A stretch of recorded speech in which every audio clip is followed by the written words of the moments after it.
लाल बहादुर शास्त्री महाविद्यालय गोंडा, पोम्पे कॉलेज एकला मंगलुरु कर्नाटक और मंगलुरु विश्वविद्यालय हिंदी अध्यापक संघ के संयुक्त तत्वावधान में गंगा कावेरी व्याख्यानमाला के इस 26वें व्याख्यान में आप सभी प्रतिभागी बंधुओं का हार्दिक स्वागत है। ये हमारे लिए बहुत प्रसन्नता का विषय है कि आज का व्याख्यान हिंदी साहित्य की वरिष्ठ लेखिका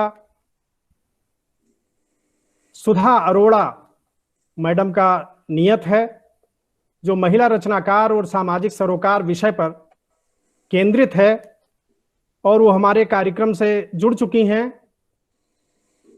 आदरणीय सुधा मैडम का हार्दिक स्वागत है आज के इस कार्यक्रम में। मित्रों, जुलाई 2020 से अब तक 25 व्याख्यान संपन्न हो चुके हैं, जिनमें पहला व्याख्यान दिनेश पाठक जी का हुआ था, हिंदी कहानी प्रेमचंद से अब तक। दूसरा व्याख्यान अनुज लुगुन जी का हुआ था, गुरिल्ले का आत्मकथन विषय पर। तीसरा व्याख्यान डॉक्टर शैलेंद्र नाथ मिश्र सर का हुआ था, साहित्य अध्यापन की समस्याएं। चौथा प्रोफेसर आशीष त्रिपाठी जी का समकालीन हिंदी कविता। पांचवां डॉक्टर सत्यदेव त्रिपाठी, हिंदी नाटक ताजमहल का टेंडर और मिस्टर अभिमन्यु। अगला डॉक्टर मिथिलेश शर्मा, कृष्ण भक्त की परंपरा एवं सूरदास। अगला प्रोफेसर अरुण होता का व्याख्यान हुआ, समकालीन हिंदी कहानी। अगला व्याख्यान विभूति नारायण राय जी का, पठनीयता का संकट। प्रोफेसर अवधेश कुमार जी का निराला और सरोज स्मृति। प्रोफेसर उमापति दीक्षित का हिंदी का वैश्विक परिदृश्य। राजेश जोशी जी का हुआ खिलौना और अन्य समकालीन कविताएं। डॉक्टर निर्मला जैन मैडम का साहित्य और हमारा समय। अशोक वाजपेयी जी का साहित्य और कलाएं। प्रोफेसर ए अरविंदाक्षन जी का भारतीय साहित्य। प्रोफेसर सूर्य प्रसाद दीक्षित जी का हिंदी की रोजगार परक संभावनाएं। डॉक्टर एस जयशंकर बाबू का हिंदी कल आज और कल। प्रोफेसर टीवी कट्टीमनी जी का राष्ट्रीय शिक्षा नीति 2020 और भाषाएं। प्रोफेसर डी के चौबे शिलोंग से पूर्वोत्तर भारत में हिंदी विषय पर। डॉक्टर जयंती प्रसाद नौटियाल का भाषा शिक्षण की नई पद्धतियां। प्रोफेसर नंद किशोर पांडे जी का अवहट्ट भाषा के रचनाकार और हिंदी। प्रोफेसर चितरंजन मिश्र जी का भक्ति काव्य की परंपरा और हमारा समय। श्री राहुल देव जी का हिंदी पत्रकारिता की भाषा। प्रोफेसर जी गोपीनाथन जी का विश्व हिंदी साहित्य की रूपरेखा। प्रोफेसर गिरीश्वर मिश्र जी का सामाजिक अस्मिता और भाषा। और 25वां व्याख्यान प्रोफेसर रजनीश कुमार शुक्ल जी का भारत की तरुणाई के सपने, जो रजत व्याख्यान था, अभी पिछले 23 तारीख को संपन्न हुआ, 23 जनवरी को। और आज आदरणीय सुधा अरोड़ा मैडम का ये व्याख्यान है, महिला रचनाकार और सामाजिक सरोकार विषय पर। मैं गंगा कावेरी व्याख्यानमाला आयोजक मंडल की ओर से सुधा अरोड़ा जी का हार्दिक स्वागत करता हूं। लाल बहादुर शास्त्री महाविद्यालय की प्राचार्य डॉक्टर वंदना सारस्वत मैडम, हिंदी विभाग के अध्यक्ष गुरुवर डॉक्टर शैलेंद्र नाथ मिश्र सर, और हमारे मित्र पोम्पे कॉलेज एकला में हिंदी विभागाध्यक्ष डॉक्टर एस ए मंजुनाथ जी, मैं सभी की ओर से सुधा अरोड़ा जी का स्वागत करता हूं। और अपने मित्र डॉक्टर एस ए मंजुनाथ जी से आग्रह करता हूं कि वो वरिष्ठ साहित्यकार सुधा अरोड़ा जी का संक्षिप्त परिचय देने का अनुग्रह करें। डॉक्टर एस ए मंजुनाथ जी। धन्यवाद तिवारी जी, परिचय देने तो मुझे अवसर देने के लिए। मैं प्रथमतः हमारे गंगा कावेरी व्याख्यान माला में व्याख्यान देने के लिए हमारे साथ जो सुधा मैडम जुड़ी हुई हैं, उनका मैं धन्यवाद ज्ञापन करता हूँ। जब भी हम उनसे निवेदन करते हैं तो हमारे साथ इस व्याख्यान में जुड़ने का मन करती हैं, तो इसलिए मैं अपने कॉलेज की ओर से, मैडम बहुत बहुत स्वागत है आपका, बहुत बहुत धन्यवाद मैडम। मैं अपने कॉलेज की ओर से और SLBC गोंडा और उसके बाद मंगलुरु विश्वविद्यालय हिंदी अध्यापक संघ की ओर से मैडम का हार्दिक स्वागत करता हूँ। मैडम आपका बहुत बहुत स्वागत, धन्यवाद आप हमारे साथ जुड़ने के लिए। और इसके साथ ही मैं क्योंकि हिंदी के वरिष्ठ साहित्यकार सुधा अरोड़म मैडम जी का मैं संक्षिप्त परिचय आपके सामने प्रस्तुत करना चाहता हूँ।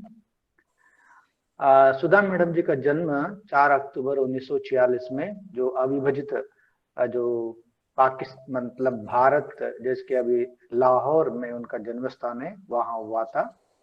और कलकत्ता विश्वविद्यालय से MA जो गोल्ड मेडलिस्ट है मैडम। और उसके साथ साथ इनका कार्यक्षेत्र है कलकत्ता विश्वविद्यालय की पत्रिका प्रक्रिया का संपादन इन्होंने किया है 1965 से लेकर 1966 तक। और उसके बाद कलकत्ता के 2 कॉलेज जैसे कि श्री शिक्षायतन कॉलेज और आशुतोष कॉलेज के प्रातःकालीन महिला विभाग जोगमया देवी कॉलेज में अध्यापन का कार्य इन्होंने किया है। और 1971 में डॉक्टर जितेंद्र भाटिया से इनका विवाह संपन्न हुआ है। और कमलेश्वर के संपादन में, कथा यात्रा में इनका संपादन के कार्य में इनका सहयोग है। महिला संगठन हेल्प से संबद्ध कई कार्यशालाओं से इनकी भागीदारी है। 1999 के बाद वसुंधरा सलाहकार केंद्र एवं प्रज्ञालय से संबद्ध है। उस संस्था के सभी जो गतिविधियां हैं, कार्यक्रम हैं, उनसे सक्रिय रूप से जुड़ी रहती है मैडम। संप्रति मुंबई में स्वतंत्र लेखन का कार्य मैडम कर रही है। इनका पहला प्रकाशन कहानी मरी हुई चीज ज्ञानोदय में सितंबर 1965 में, बगैर तराशे हुए कहानी धर्मयुग में जून 1966 में प्रकाशित हुई थी धर्मयुग में। इसके बाद इनकी जो रचना यात्रा जो है शुरू हो जाती है। और इस दौर में इन्होंने 14 कहानी संग्रहों का इन्होंने प्रकाशन करवाया है, बगैर तराशे हुए, जैसे कि ये सभी कहानी संकलन है। युद्ध विराम, महानगर की मैथिली, काला शुक्रवार, कांसे का विलास, मेरी 13 कहानियां, ये सभी इनका कहानी संकलन है। रहोगी तुम वही, 21 श्रेष्ठ कहानियां हैं और 2009 में इनका प्रकाशन हुआ। एक औरत 3/4, एक औरत 3/4, यह इनका कहानी संकलन है। 2011 में इसका प्रकाशन हुआ था। मेरी प्रिय कथाएं 2012 में इसका प्रकाशन। 10 प्रतिनिधि कहानियां 2013 में। अन्नपूर्णा मंडल की आखिरी चिट्ठी, अन्नपूर्णा मंडल की आखिरी चिट्ठी 2014 में यह कहानी संकलन प्रकाशित हुआ है। बुद्ध जब बोलते हैं 2015 में इसका प्रकाशन हुआ है।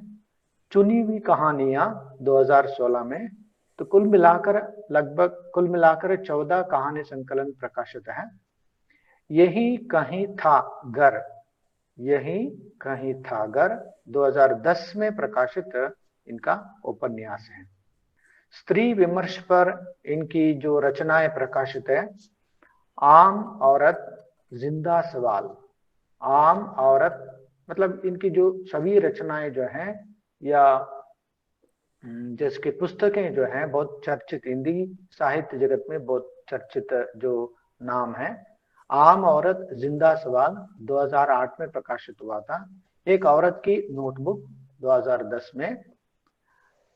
सांकल सपने और सवाल 2018 में इसका प्रकाशन हुआ था। स्त्री विमर्श पर लिखा हुआ ये ग्रंथ है। उसके बाद स्त्री समय संवाद जो 2016 में साक्षात्कार के रूप में इसका प्रकाशन हुआ है। ऑड मैन आउट उर्फ बिरादरी बाहर, यह इनकी कहानी एकांकी रचना है। इनके संपादन में औरत की कहानी, मन्नू भंडारी सृजन के शिखर, करतूते मर्दा, मन्नू भंडारी का रचनात्मक अवदान, मन्नू भंडारी की चुनी हुई कहानियां, स्त्री संवेदना विमर्श के निकष 2 खंडों में प्रकाशित हैं।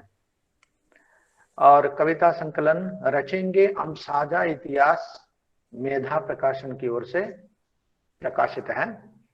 कम से कम एक दरवाजा 2015 में बोधि प्रकाशन जयपुर के द्वारा यह प्रकाशित हुई है। और मैडम जो सुधा मैडम जी से अनुवाद के कार्य भी संपन्न हुए हैं, जैसे कि कहानियां कई भारतीय भाषाओं के अतिरिक्त अंग्रेजी, फ्रेंच, पोलिश, चक, जापानी, डच, जर्मन, इतावली तथा ताजिकी भाषाओं में कई भाषाविदों के जरिए इनके कहानी रचनाओं का अनुवाद हुआ है। रहोगी तुम वही उर्दू भाषा में 2008 में अनुदित है। और मैथिलीची गोष्ठ और बैख दिया दे लेख यही कहीं था घर उपन्यास का पंजाबी में अनुवाद भी हुआ है। और इनकी रचनाओं पर आधारित कई टेलीफिल्म भी बने हुए हैं, जैसे कि युद्ध विराम, दहलीज पर संवाद, इतिहास दोहराता है तथा जानकी नामा, इन आदि रचनाओं पर टेलीफिल्म बनी हुई है। राजस्थान की बटेरी गांव की कार्यकर्ता साथिन भंवरी देवी पर आधारित फिल्म भवंडर का पटकथा लेखन इनके द्वारा हुआ है। पाकिस्तान के चैनल हम टीवी द्वारा कहानी रहोगी तुम वही पर इसी नाम से 4 एपिसोड 2013 में जो उसके द्वारा जो दिखाया गया है। और इनके जो साहित्य सेवा के लिए और मतलब बहुत से जो पत्र पत्रिकाओं में इनका स्तंभ लेखन भी प्रकाशित है।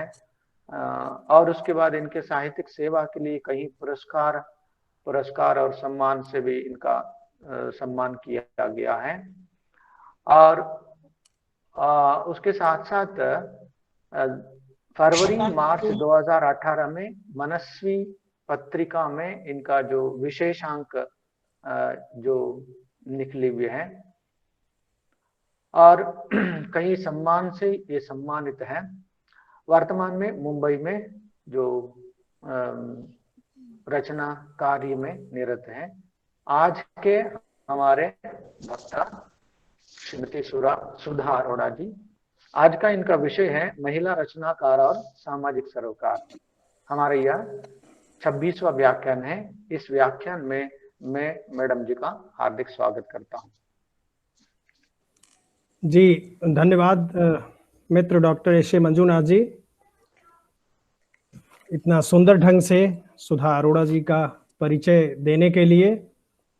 सच ये है कि मैडम साहित्यकार तो हैं ही, वो एक एक्टिविस्ट हैं। मैं जो समझ पाता हूं, जिस तरह से वो हेल्प संगठन में जुड़कर आम औरतों के सवालों को वो लगातार सुलझाती रहती हैं और उनकी समस्याओं का निराकरण करने का लगातार प्रयत्न करती रहती हैं।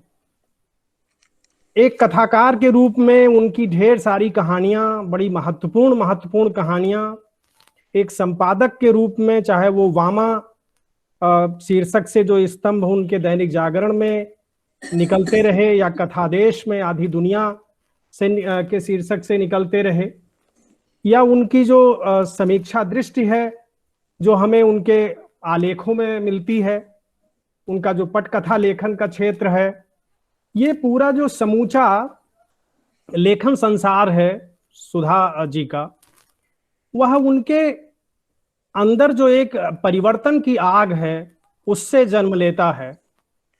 मतलब उनमें ये कि हमारी रचनाएं छप छप जाएं या लिखास की जो एक अंदर चाह है, वो परिवर्तन की प्रेरणा से जो है संचालित होता है। जितना मैं समझ पाया हूं, आज बहुत प्रसन्नता की बात है कि हम उनसे सीधे रूबरू हो रहे हैं इस ऑनलाइन माध्यम से।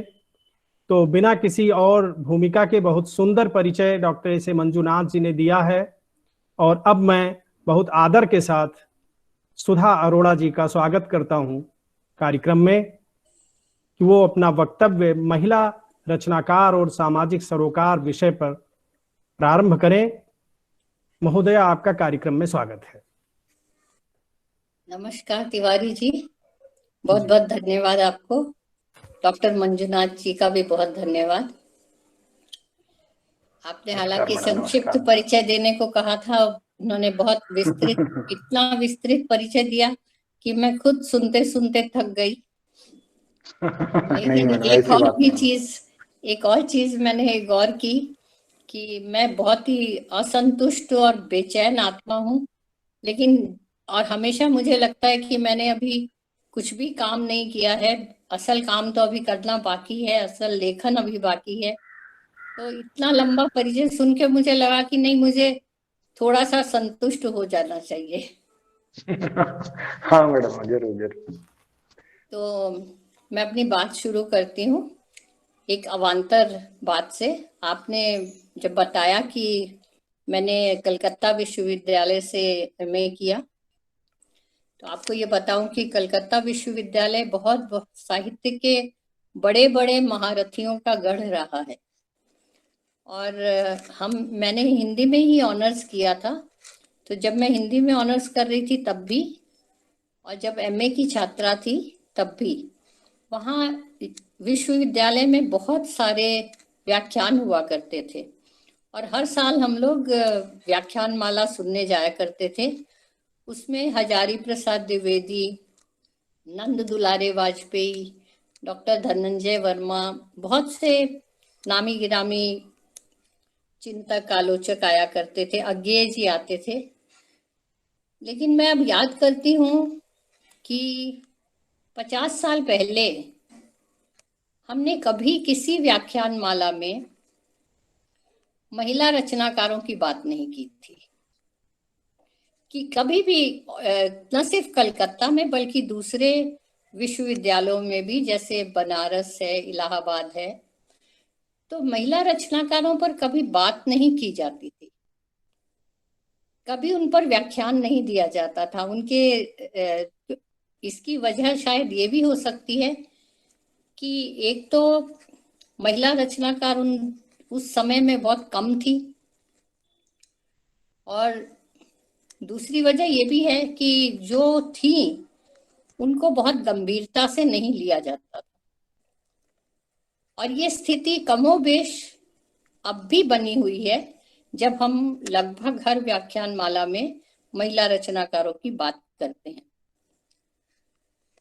तो महिला रचनाकार और सामाजिक सरोकारों के बारे में बात करते हुए सबसे पहले मैं सामाजिक संरचना की बात करना चाहूंगी,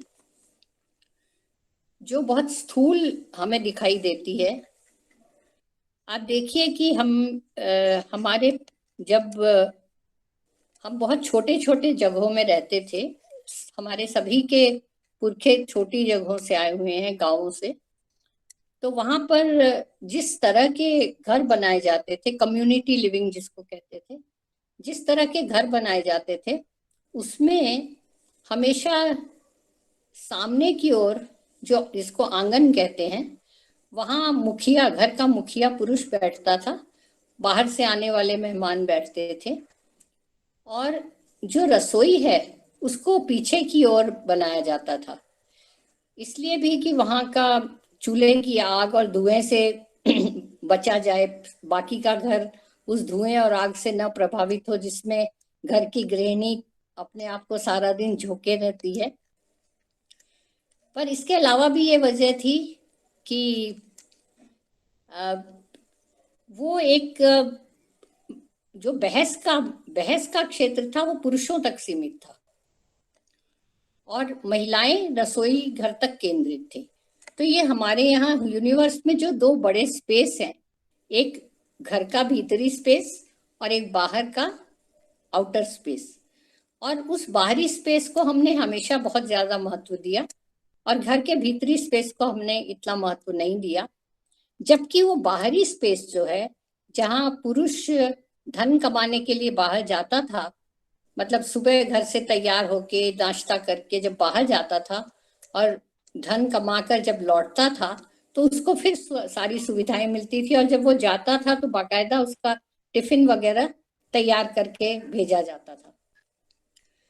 तो हमने लेकिन इस स्त्री के इस काम को, जो कि पुरुष तो घर से निकलकर 9-10 बजे से लेकर शाम तक करता था, इस काम को कभी तरजीह नहीं दी जो महिला सुबह से उठकर सब घर के सारे सदस्यों से पहले उठकर शुरू करती थी और रात को सोने तक, सबके सोने तक वो काम में जुटी रहती थी।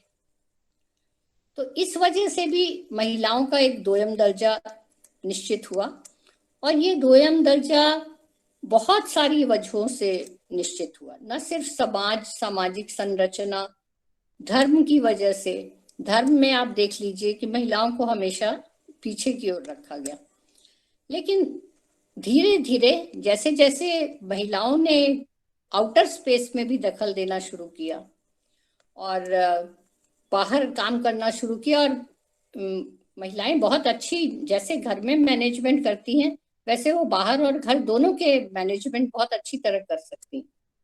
तो जब उन्होंने दखल देना शुरू किया, उसके बाद हमारे घरों की संरचना भी बदली। आप देखेंगे उस संरचना में जो पहले फ्लैट सिस्टम होते थे, फ्लैट में घर में घुसते ही ड्राइंग रूम और उसके बाद किचन एक तरफ होता था, लेकिन धीरे धीरे ये इतना बदला कि अब जो नए फ्लैट बनते हैं उसमें रसोई और बैठक, रसोई और खाने का कमरा, उसके बीच की दीवार टूट गई। तो ये जो बीच की दीवार का हटना है, ये एक तरह से महिला की स्वीकृति है, महिला को स्वीकृति है कि वो घर में जिस बात पर भी, मुद्दे पर बहस होती है उसमें वो हिस्सा भी ले सके, वो खाना भी बनाए और वहां बैठक में जो बातचीत हो रही है उसमें भाग भी ले सके। तो ये बदलाव सिर्फ हमारे घरों की, ड्राइंग रूम की और डाइनिंग रूम की और किचन की स्पेस में ही नहीं आया, ये हमारे जीवन में भी आया है। और महिलाओं ने बाकायदा हस्तक्षेप, हर क्षेत्र में अपना हस्तक्षेप शुरू किया है, अपना दखल दिया है। एक बात मैं यहाँ ये भी कहना चाहती हूँ कि आज हम बहुत इस बात को रेखांकित करते हैं कि महिलाओं के जीवन में बहुत बड़ा बदलाव आया है, वो दखल दे रही हैं, वो बोल रही हैं, वो विदुषी हैं, वो विज्ञान के क्षेत्र में है, वो प्लेन उड़ा रही हैं, ये सब कुछ हो रहा है। लेकिन जिस तेजी के साथ बदलाव आ रहा है हमारे जीवन में, हमारी सामाजिक स्थिति में, उस स्थिति से समाज में उतना बदलाव नहीं आ रहा है, पुरुषों की मानसिकता में वैसा बदलाव नहीं आ रहा है। और मैं चूंकि एक साहित्यकार भी हूँ और सामाजिक कार्यकर्ता भी हूँ, तो मेरे इन दोनों पक्षों में, जैसा कि अभी तिवारी जी ने भी कहा कि इन दोनों पक्षों में बहुत जबरदस्त टकराव चलता रहता है। जो सामाजिक कार्यकर्ता है वो साहित्यकार को खारिज करता रहता है हमेशा कि साहित्य से कुछ नहीं होने वाला, दुनिया बदलने नहीं वाली, आप समाज के कामों से जुड़ो, आप 1 to 1 काम करो तो समाज बदलेगा। और जो साहित्यकार पक्ष है वो कहता है कि नहीं, लेखन से भी फर्क तो पड़ता है। तो इसलिए मैंने बहुत सारी विधाओं में एक तरह से कहिए कि मैंने प्रयोग किए, कहानियां लिखी, कहानियों से लगा कि नहीं ये उस तरह पहुंच नहीं रही है आम जमात तक, तो मैंने कविताएं भी लिखी। और जब कविताओं से भी लगा कि नहीं कुछ और भी होना चाहिए, तब मैंने छोटे छोटे स्तंभ लिखे, आलेख लिखे। और मैं ये मानती हूँ कि स्तंभों, छोटे छोटे जो हम अखबारों में स्तंभ लिखते हैं, उससे ज्यादा कारगर कोई विधा नहीं होती। पर ये तो मैंने अपनी बात की। मैं फिर से पीछे लौटती हूँ, पिछले 60-65 सालों की बात करूं कि जब समय बदला, तब आप देखें कि आज से सिर्फ 60 साल पहले औरतें, घर की औरतें अपने नाम से नहीं जानी जाती थी। आज हम उन्हें नाम से जानने लगे हैं, पर पहले की औरतें जो थोड़ी सी कम पढ़ी लिखी थी, उनको उनके बच्चों की चाची, मामी, बुआ के नाम से जाने जाता था। फलाने की चाची, फलाने की मामी, फलाने की बुआ है। या फिर शहर के नाम से, आप जहाँ रहते हैं वहां कोई आ रहा है तो आप कहेंगे कि बरेली वाली चाची आ रही है, फलाने शहर वाली बुआ आ रही है। उनका अपना नाम नहीं होता था। तो ये जो अस्तित्व का संकट था, ये बहुत एक बड़ा संकट था महिलाओं के लिए, जो उनको पढ़ने के बाद भी बहुत मुश्किल से हासिल हुआ। और जब महिलाएं पढ़ लिख गईं, तो उनकी सबसे बड़ी टकराहट, सबसे पहली टकराहट उनकी रिश्तों से हुई। क्योंकि वो समय ऐसा था कि वो अपने लिए अपना भविष्य तय नहीं कर सकती थी। उसको जैसे उसको अगर किसी से शादी करने का मन है या तो वो उसके लिए बहुत बड़ी रुकावट थी कि माँ बाप ये स्वीकार नहीं करते थे कि उनकी बेटी अपनी मर्जी से किसी घर में जाए। उनके लिए घर बाकायदा चुने जाते थे, वर चुने जाते थे। तो ये जो औरत को अपनी स्पेस न लांघने की, अपनी स्पेस से काटने की जो क्रियाएं की जाती थी, उसकी वजह से प्रतिरोध शुरू हुआ। और अब हम लेखन की तरफ आते हैं।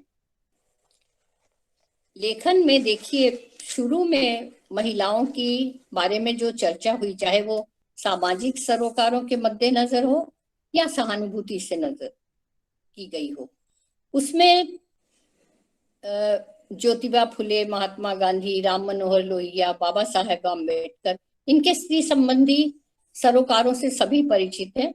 पर यह स्थिति पिछले 2 दशकों से विश्व में हर क्षेत्र में देखी जा रही है कि स्त्रियां अपने बारे में स्वयं अपने को विषय बनाकर चर्चा कर रही हैं। उसके बारे में बहुत लिखा गया पुरुष लेखकों के द्वारा, जिसमें हमारे हिंदी साहित्य में प्रेमचंद भी थे, जैनेन्द्र भी थे, अज्ञेय भी थे, और भी कई लेखक थे। पर जब महिला रचनाकारों ने खुद लिखना शुरू किया, तो एक हम बहुत बड़ा जो परिवर्तन, जो बदलाव देखते हैं तब के और अब के लेखन में, वो ये था कि जब सुमित्रा कुमारी सिन्हा या सुभद्रा कुमारी चौहान, इन्होंने जब कहानियां लिखी, तो वो स्त्री की व्यथा गाथा थी, व्यथा की कहानियां थी। इससे ज्यादा बढ़कर वो नहीं कुछ कह सकती थी। और चूंकि वैसा होता आया है, तो उन कहानियों को एक तरफ से संजो कर तो रखा गया जरूर, लेकिन उनको नजरअंदाज भी किया गया। उन पर कोई बड़ी चर्चा कभी नहीं हुई। मैं जब पढ़ती थी, तब देखिए कि महादेवी वर्मा की कविताओं पर हमने एमए में खूब पढ़ाई की, रहस्यवादी और छायावादी कविताओं पर। जो रहस्यवादी थी, ईश्वर की बात करती थी, प्रीतम भी ईश्वर में है, और इस तरह की बातें करती थी। हमने कभी उनकी श्रृंखला की कड़ियां की बात नहीं की, जिसमें उन्होंने बहुत मजबूत महिला चरित्र हमारे सामने रखे। लक्ष्मा जैसी और भी कई चरित्र, जिन पर बाद में मन्नू भंडारी जी ने पटकथाएं लिखी और उस पे दूरदर्शन के लिए कई धारावाहिक भी बने। तो ये सब जो कुछ हमारी धरोहर थी, उसको भी हमने बहुत बाद में पहचाना।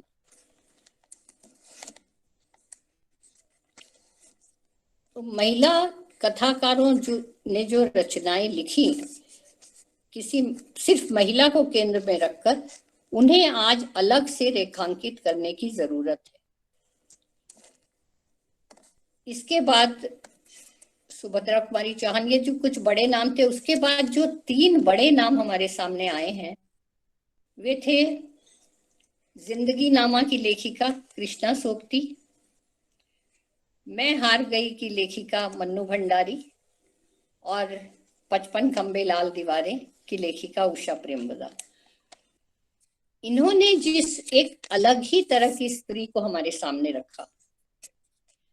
कृष्णा सोपती काफी उनकी रचनाओं में बगावत का स्वर था, तो उन्होंने जिस तरह मित्रों मरजानी का एक ऐतिहासिक चरित्र उन्होंने हमारे सामने रखा और उसको उस समय बहुत बोल्ड रचना की संज्ञा भी दी गई। लेकिन कृष्णा सोपती जी ने सिर्फ मित्रों मरजानी में बोल्डनेस नहीं दिखाई।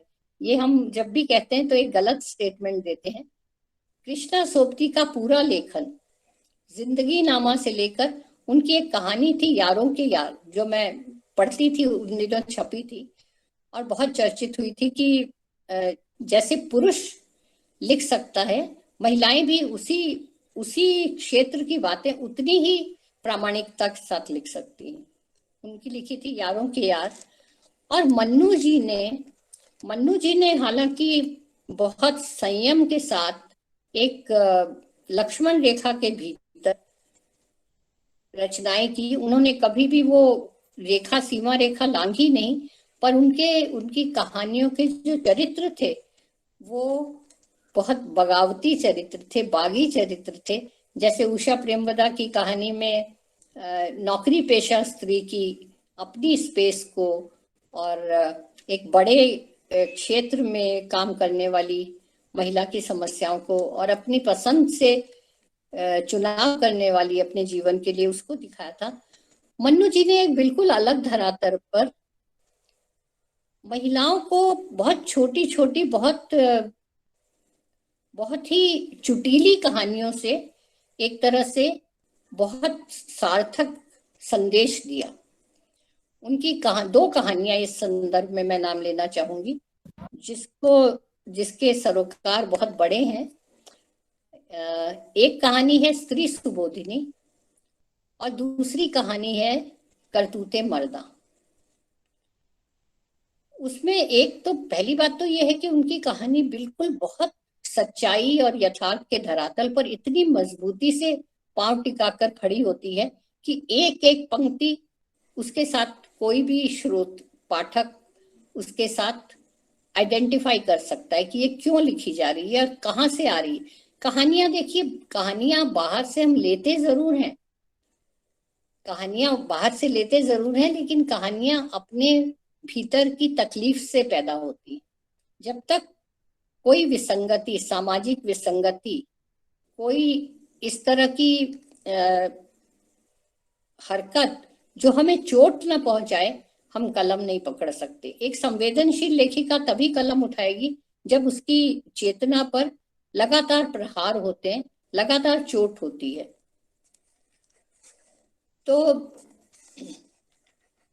मन्नू जी, उषा प्रेमवदा और इस दौरान कुछ और भी लेखिकाएं बहुत सी आई थी जिन्होंने जमीन तोड़ी, लेकिन कुछ उनकी कहानियां कम थी तो इसलिए वो काल कवलित हो गई। जैसे रजनी पनिकर थी और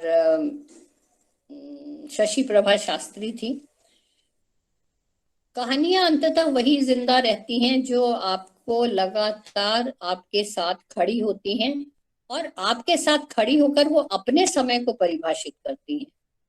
वो आपके इस समय के साथ इसलिए जुड़ती हैं क्योंकि वो अपना समय साथ लेकर चलती हैं। अब मन्नू जी के बाद एक फिर से 7वें दशक में एक छोटा सा दौर गया था जो अकहानी का, जिसमें व्यक्ति केंद्रित कहानियां लिखी गई और मैंने भी उसी समय साहित्य में कदम रखा था और अपनी शुरुआती कहानियों को मैं थोड़ा सा नजरअंदाज करने की ही दृष्टि से चलती हूँ, क्योंकि वो माहौल कहानी के लिए बहुत स्वस्थ माहौल नहीं था। पर उसके बाद जो एक पूरी पीढ़ी आई है रचनाकारों की, उसने बहुत मजबूत कथाएं रची और स्त्रियों के लिए एक अलग सरोकार हमें उन सारी लेखिकाओं में दिखाई देता है। जैसे उस समय ममता अग्रवाल के नाम से लिखती थी, ममता कालिया। ममता कालिया की कई कहानियां हैं, जन्मी थी औलाद, बोलने वाली औरत, मनहूसा भी। और ये कहानियां एक औरत के विद्रोह की कहानियां हैं, प्रतिरोध की कहानियां हैं कि वो कब तक अपने को चुप रखेगी, आखिर तो वो बोलेगी। चित्रा मुद्गल की कहानी है प्रेत योनि, भूख, और भी कई कहानियां, जगदम्बा बाबू गांव आ रहे हैं। तो इन कहानियों में जैसे एक वो मिथ को तोड़ा गया कि बलात्कार होने से, किसी लड़की पर बलात्कार होता है तो वो उसकी इज्जत नहीं जाती, पूरे समाज के लिए वो शर्म की बात है। लेकिन समझा ये जाता है कि उसके इसको छुपा दिया जाए और उसको इस बात को ज्यादा कहा न जाए। तो ये प्रेत योनि पूरी बलात्कार के मिथ को तोड़ती हुई कहानी है। सूर्यबाला की कहानियां, सुमित्रा की बेटियां, सुनंदा छोकरी की डायरी, नासिरा शर्मा की कहानियां थी मेरा घर कहाँ, और बहुत बाद में मैत्रेयी पुष्पा की कुछ कहानियां आती हैं जो गांव को लेकर, गांव की महिलाओं की हकीकत को बयान करती हैं। फैसला या गोबा हस्ती है। तो ये कुछ बड़े बड़े उपन्यास भी लिखे गए, जैसे इसमें महिलाओं को लेकर जो रचा गया उपन्यास, वो बहुत एक विस्तार से और बहुत सारे महिलाओं के बहुत सारे पक्ष उकेरता हुआ जो उपन्यास मुझे याद आता है, मृदुला गर्ग का कठगुलाब, जिसमें चार औरतें हैं और उनकी चारों की एक अलग अलग स्टेटस है, उसको लेकर चलती हैं। मृणाल पांडे का उपन्यास था पटरंग पुराण, जिसे पढ़कर लगता है कि पूरा एक शहर ऐसी औरतों के नजरिए से देखा परखा जा रहा है और बयान किया जा रहा है, जो अपने खिड़की झरोखे खोलकर, घूंघट उल्टाकर, बड़ी पैनी निगाह से कस्बे में होने वाले हर क्रियाकलाप को देख रही है, उसका जायजा ले रही है। इसी समय मुस्लिम जमात से आई हुई एक बहुत अच्छी लेखिका हमारे सामने उभरती हैं, मेहरुनिसा परवेज, जिन्होंने बस्तर की और अपने समाज की आदिवासी परिप्रेक्ष्य में स्त्री की त्रासदी का बहुत अपनी तरह से बड़ा खूबसूरत वर्णन किया। मेहरुनिसा परवेज का कोरजा और सूर्यबाला का मेरे संधि पत्र। उसी समय एक उपन्यास आया था जो मेरे ख्याल से पहली बार इस सरोकार पर लिखा गया था, वो था मंजुल भगत का उपन्यास, छोटा सा उपन्यास था, उसको एक लंबी कहानी भी कह सकते हैं, अनारो, जो एक नौकरानी के रोटी रोजी के संघर्ष को और धनाढ्य वर्ग के अंतर को बहुत खूबी से रेखांकित करता है। और तभी उनका एक और उपन्यास था खातुल, हिंदी में पहली बार अपने मुल्क से बेदखल किया हुआ किरदार मर्द का नहीं औरत का है, जिसे मुहाजिर बनाकर प्रस्तुत किया गया है। अफगानिस्तान से भागकर आई वह शरणार्थी एक कमसिन बच्ची है, जंग के तमाम वहशी हादसे और खौफनाक मंजर भुगतने के बाद भी वह अपना मुल्क छोड़कर भागना नहीं चाहती, बल्कि उसे आजाद करने के लिए कुर्बान हो जाना चाहती।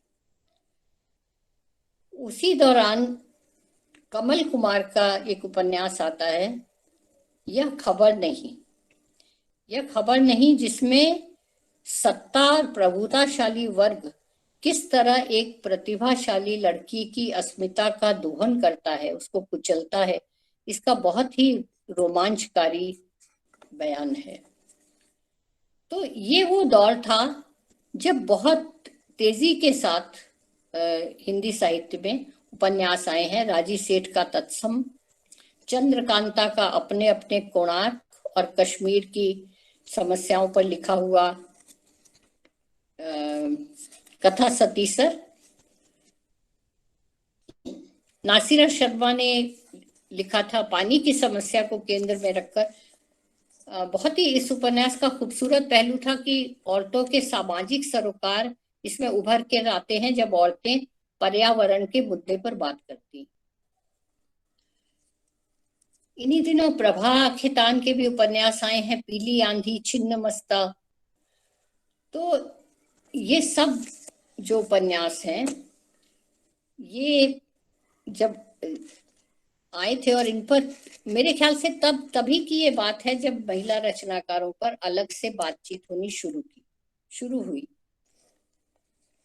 20 से 30 साल पहले, 20 साल समझ लीजिए 25 साल पहले, जब हम कुछ कहानी पर आलोचनात्मक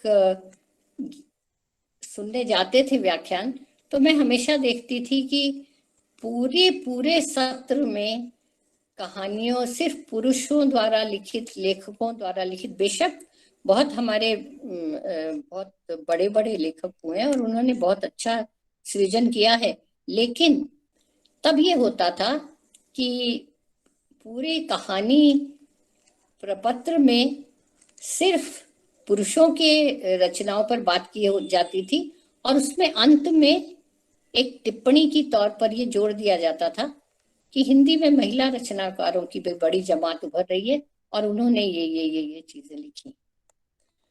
तो महिला रचनाकारों को ये जो एक तरह से रिकॉग्निशन है, पहचान, तब नहीं मिली थी। और इसके बाद राजेंद्र यादव जी ने तो काफी जोर शोर से ये ऐलान किए थे कि ये सब उबी हुई सुखी महिलाओं का लेखन है। यानी सब अच्छी बातें लिख रही हैं, घर में अच्छे एयर कंडीशन कमरों में बैठकर वो रचनाएं कर रही हैं।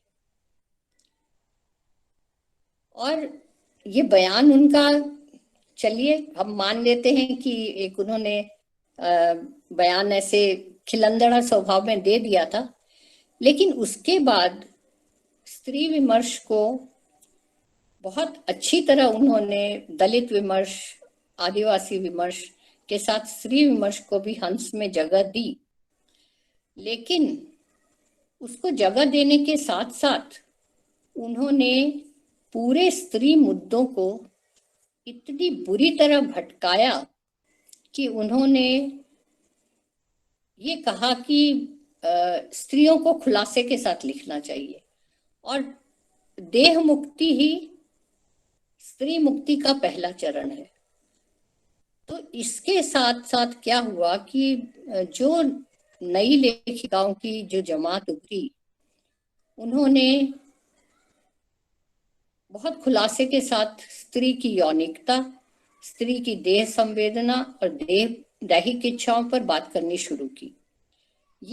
मैं ये मानती हूँ कि हिंदी साहित्य में स्त्री विमर्श के लिए ये एक बहुत ही काले धब्बे की तरह ये दौर था, जब स्त्रियों ने अपने लेखन को सिर्फ छपने के लिए लेखन को इस ओर धकेल दिया कि वे बिल्कुल, मैं मानती हूँ कि वो एक रीतिकालीन दौर फिर से हमारे साहित्य में पढ़ी लिखी स्त्रियों द्वारा, महत्वाकांक्षी स्त्रियों द्वारा सामने आया।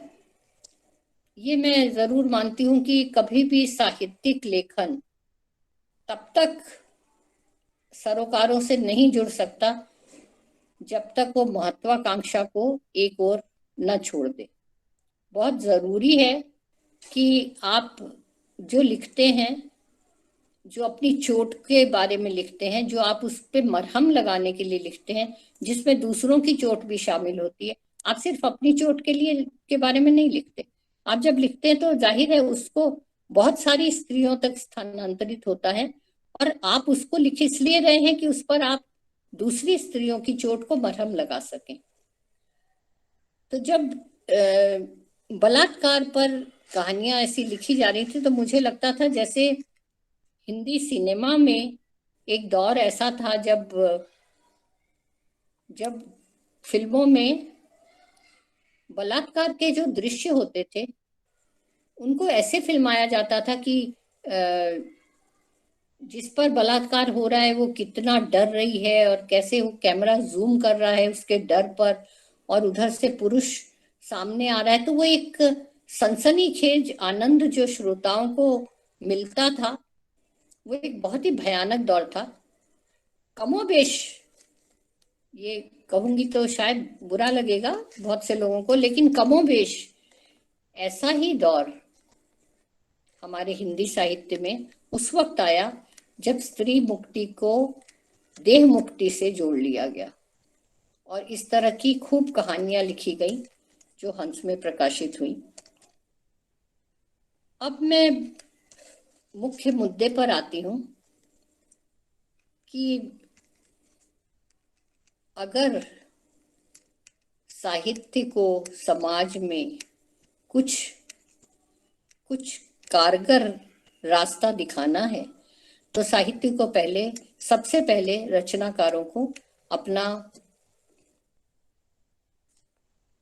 अपनी महत्वाकांक्षा को, यशोलिप्सा को एक तरफ छोड़ना चाहिए। और इसमें यह भी बहुत बड़ी बात है कि जो हमारा पाठक वर्ग है उस पाठक वर्ग को तैयार कौन करता है? तैयार आप लोग करते हैं, आप जो प्राध्यापक हैं वो तैयार करते हैं। प्राध्यापक अपने छात्राओं को जो चीज पढ़ाएगा और जैसे पढ़ाएगा उस पर निर्भर करता है कि वो छात्र कैसे मनुष्य बनकर निकलेंगे। घर पर तो जो सीखते हैं वो घर की जिम्मेदारी है कि घर के लोग कैसे माँ बाप कैसे उनको ट्रेन करते हैं। ये सामाजिक स्थिति यही है कि आज माएँ कहती हैं कि हम अपनी बेटियों को बहुत बचाकर चलते हैं, उनको शुरू से बता देते हैं कि देखो ये गलत स्पर्श है, ये इससे बचना, और चुप मत रहना, तुम्हारे साथ ऐसा कुछ हो तो बोलना। लेकिन क्या यहाँ समस्याएं खत्म हो जाती हैं? नहीं। होना ये चाहिए कि माएँ बेटियों को नहीं, बेटों को पहले समझाएं कि देखो ये बहन है तुम्हारी, ऐसी दूसरी बहनें भी हैं, ऐसे दूसरे लोग भी हैं। तो स्त्रियों का सम्मान करना सीखे, अपने साथ पढ़ने वाली लड़कियों का, समाज में लड़कियों का वो सम्मान करना सीखे। बिल्कुल इसी तरह जो हमारे साहित्य के प्राध्यापक हैं उससे भी ज्यादा जो हमारे साहित्य का पाठ्यक्रम तैयार करते हैं उनसे मैं ये संदेश बहुत तकलीफ के साथ पहुंचाना चाहती हूँ कि पाठ्यक्रम तैयार करने वालों की भूमिका हमारे समाज में बहुत बड़ी है। महिला रचनाकार तो अपना काम कर रही हैं, लेकिन पाठ्यक्रम तैयार करने वालों की भूमिका बहुत बड़ी है। वो पाठ्यक्रम तैयार करते समय भूल जाएं कि वो पुरुष हैं या उन्हें किस चीज में पढ़ाने में आनंद आएगा, या पढ़ने वालों को इसको भूल जाएं। वो सिर्फ इस नजर से देखें कि कौन सी किताब हमें एक बेहतर मनुष्य, बेहतर समाज देने के लिए तैयार करेगी। ऐसी किताबों को पाठ्यक्रम में रखा जाए। मैं ये इसलिए कह रही हूँ क्योंकि मैं जानती हूँ कुछ ऐसे उपन्यास पाठ्यक्रम में लगे हुए हैं जिनको छात्र पढ़ते हैं और वे छात्र उसके 10 एक पन्ने ऐसे होते हैं जिनको छात्र पीली किताब की तरह अपने तकिए के नीचे रखकर सोते हैं। तो इसमें कसूरवार कौन है? छात्र नहीं है। इसके कसूरवार वे पाठ्यक्रम तैयार करने वाले लोग हैं, वे प्राध्यापक हैं जो पाठ्यक्रम तैयार करते हैं और अपने पाठ्यक्रम में ऐसी रचनाओं को शुमार करते हैं, बेशक वो कितना ही रोचक उपन्यास हो, पर रोचकता मानदंड नहीं बन सकती। विश्व की सभी भाषाओं में आज एक बहुत प्रतिरोध का स्वर महिलाओं के द्वारा उठाया जा रहा है। मराठी साहित्य में उर्मिला पवार ने आयदान किताब में लिखा है, अपनी उनकी आत्मकथा है, और वो किताब देखिए ऑक्सफोर्ड यूनिवर्सिटी में भी चल रही है, क्योंकि उसमें इतनी बड़ी सच्चाइयां हैं। और भी सभी भाषाओं में, मलयालम में सरस्वती अम्मा पहली नारीवादी लेखिका थी, उसके बाद कई लेखिकाएं आई हैं, ललितांबिका अंतर्जनम और भी कई, कमला दास हैं जिन्होंने अंग्रेजी भी लिखा। तमिल में है अंबई हैं, चूड़ामणि हैं, दलित लेखिका बामा है, तेलुगु में है ओल्गा है। इस तरह हर भाषा में, बंगला में है सभी भाषाओं में आज की ऐसी जमात उभर कर आ रही है जो स्त्रियों की, लड़कियों की समस्याओं को सामने रख रही है। और बहुत जरूरी है कि हम बहुत अच्छा चुनाव करें, और जरूर हम अपने पाठ्यक्रम में कविताओं को बढ़ा दें। मैं देख रही हूँ कि कविताएं इतनी पुरजोर तरीके से और इतनी बढ़िया कविताएं स्त्रियों की स्थितियों पर लिखी जा रही हैं हर भाषा में। और ऐसी ऐसी लड़कियां लिख रही हैं जिनका आपने नाम भी नहीं सुना होगा, वे छप नहीं रही हैं, वे फेसबुक पर डाल रही हैं। पर ऐसे लेखन को सामने लाने की जरूरत है। आप प्रतिष्ठित नामों पर न जाएं कि ये बहुत, इसको, इस लेखिका को इतने सम्मान मिल चुके हैं इसलिए इनका ये उपन्यास हमें पाठ्यक्रम में लगाना है। नहीं, साहित्य और समाज का जो अंतर संबंध है वो तभी बनेगा जब आप सही चुनाव करके सही किताबें पाठ्यक्रम में लगाएंगे। मैं अभी तो ये वक्तव्य यहीं रोकना चाहती हूँ एक कविता सुनाकर, और मैं चाहूंगी अगर किसी की कोई सवाल हो तो मैं जरूर उत्तर देना चाहूंगी। एक कविता है प्रज्ञा रावत की, जो भोपाल से हैं, और भगवत रावत जी बहुत हमारे हिंदी के बहुत प्रतिष्ठित कवि हैं, उनकी बेटी है। उसकी एक कविता से मैं समापन करना चाहूंगी। एक औरत का बीज मंत्र। जितना सताओगे उतना उठूंगी, जितना सताओगे उतना उठूंगी, जितना दबाओगे उतना उगूंगी, जितना बांधोगे उतना बहूंगी, जितना बंद करोगे उतना गाऊंगी, जितना अपमान करोगे उतनी निडर हो जाऊंगी, जितना सम्मान करोगे उतनी निखर जाऊंगी। तो बहुत सारी ऐसी कविताएं लिखी जा रही है, मेरे सामने अभी है नहीं।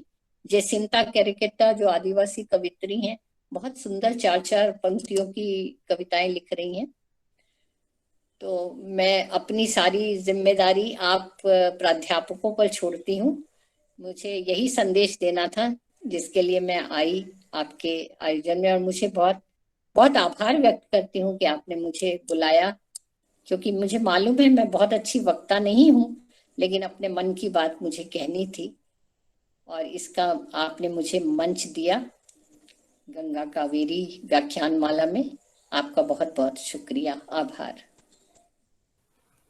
जी बहुत बहुत धन्यवाद मैडम। मैं इतने सुंदर व्याख्यान के लिए आपको हृदय से आपके प्रति कृतज्ञता ज्ञापित करते हैं। और यह है आपकी विनम्रता है, आपका बड़प्पन है कि आपने कहा कि मैं बहुत अच्छा बोलती नहीं हूं, लेकिन जिस तरह से हम आपको सुन रहे हैं लगभग 50 मिनट से 45 मिनट से, वो वाकई बहुत दिलचस्प है। हमारे प्रतिभागी सभी साथी इस बात को महसूस कर रहे होंगे जो देश के अलग अलग हिस्से से जुड़े हुए हैं। आपके वक्तव्य से संबंधित अगर हमारे प्रतिभागी साथियों में से किसी के पास कोई प्रश्न हैं, कोई जिज्ञासाएं हैं, तो आप अपना माइक्रोफोन ऑन करके पूछ सकते हैं। आपका स्वागत है।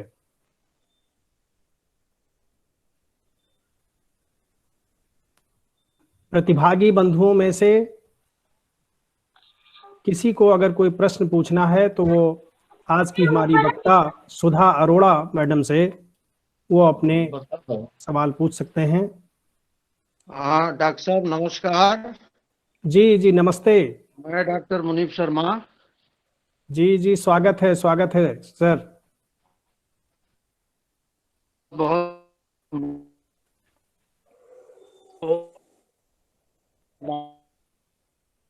आवाज कुछ कट रही है। जी डॉक्टर मुनीब शर्मा सर आपका स्वागत है, आप प्रश्न पूछ सकते हैं, आवाज कुछ कट रही है। हाँ तो जी। मैडम ने बहुत अच्छे तरीके से जो है, बहुत बढ़िया तरीके से जो है स्त्री विमर्श के विभिन्न पहलुओं को का संस्पर्श किया और ये सुनकर के बड़ा अच्छा लगा कि आज के प्राध्यापक जैसा पढ़ाएंगे वैसे ही बच्चे उभर करके आएंगे। ये बहुत यथार्थ वक्तव्य है, इसमें कहीं कोई जो है बनावटीपन नहीं है।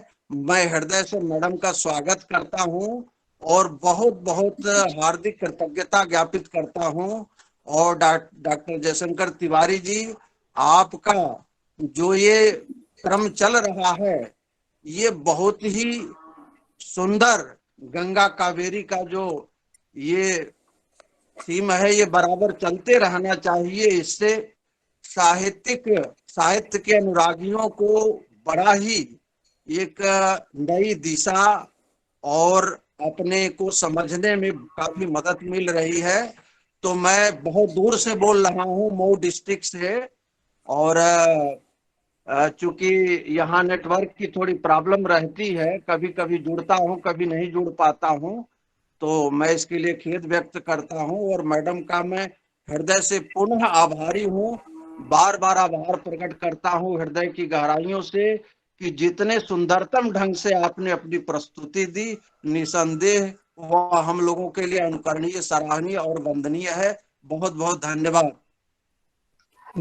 धन्यवाद सर, बहुत दिनों के बाद आपको सुन रहा हूं और बहुत अच्छा लगा। आपने जो है हमारा उत्साह बढ़ाया है और आज के इस महत्वपूर्ण व्याख्यान पर आपकी जो ये टिप्पणी है ये बहुत ही हमारे लिए प्रेरणादायक है। बहुत बहुत धन्यवाद सर। धन्यवाद डॉक्टर साहब। प्राचार्य पद पे मऊ डिस्ट्रिक्ट में हो इस समय? हाँ हाँ, राजकीय महाविद्यालय में हैं sir, doctor Munib Sharma sir, आप राजकीय महाविद्यालय मऊ में प्राचार्य हैं।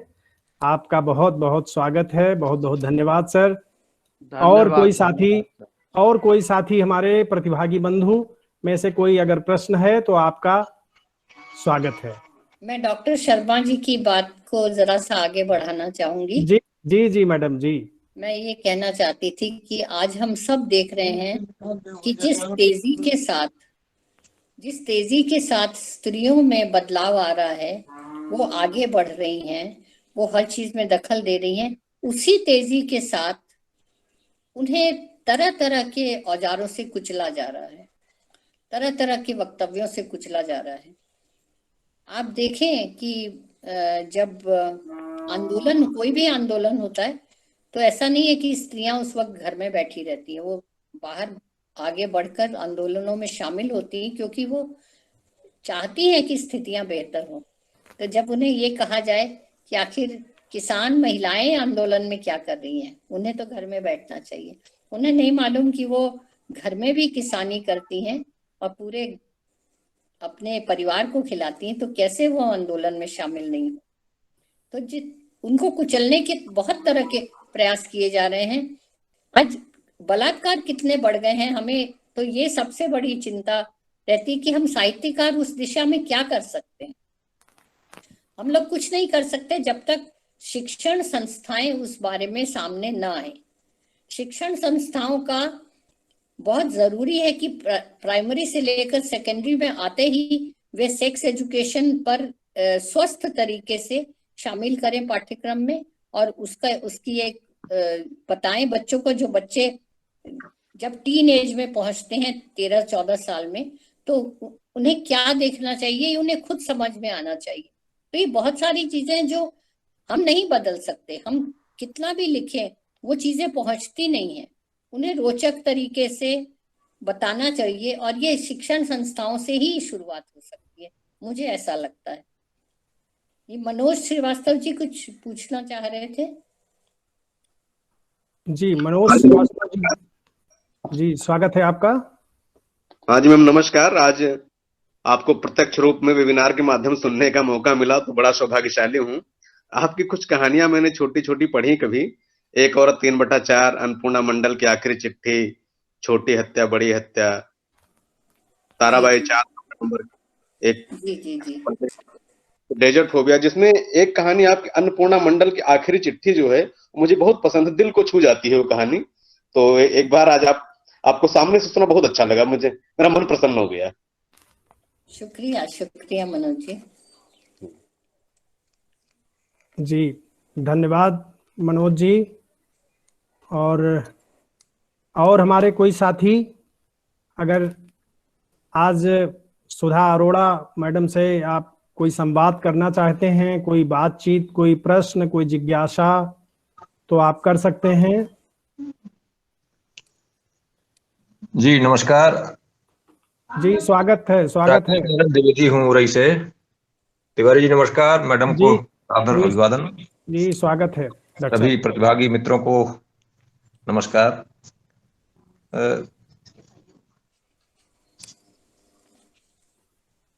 स्त्री विमर्श पर या स्त्रीवादी लेखन पर, स्त्रियों के लिहाज से उनके सरोकारों पर आज का जो वक्तव्य मैडम का हुआ, ये बहुत महत्वपूर्ण वक्तव्य है और इस पक्ष से ये वक्तव्य हुआ, इसलिए इसका महत्व और भी बढ़ जाता है।